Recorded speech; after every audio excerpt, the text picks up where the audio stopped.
terceiro clasificado, número 18. Perdida esa segunda posición na última volta, pero final terceiro posto no caixón para Pablo Sánchez Villaverde. Vai a facer entrega do trofeo a señora Purizás, concelleira de Deportes de aquí do Concello de Arteixo. Vemos como Pablo, piloto de Ames, aí o vemos subindo cas seguintes xeracións que continuarán nas carreiras. Terceiro posto para Pablo Sánchez Villaverde.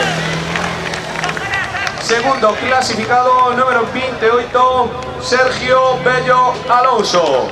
Vai a facer entrega do trofeo de segundo clasificado o señor José María Novo, primeiro teniente de alcalde do Concello de Arteixo. Aí temos como o señor José María Novo, como decimos, primeiro teniente de alcalde, vai a facer entrega do trofeo de segundo clasificado a un clásico, a Sergio Bello Alonso.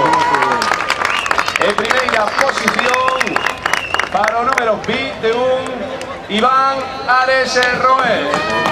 Vai entrega do trofeo o señor Francisco Fraga, presidente da Peña Autocross Arteixo. Aí vemos como o señor Francisco Fraga, presidente da Peña Autocross Arteixo, fai entrega do trofeo de primeiro clasificado a Iván Ares Roel. Aí o temos os seus incondicionais. A felicitación do presidente a todos os pilotos premiados.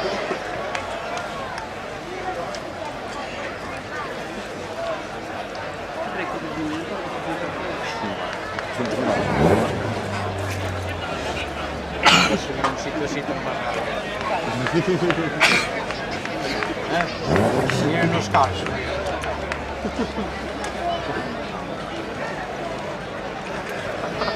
Pero tenemos que ver.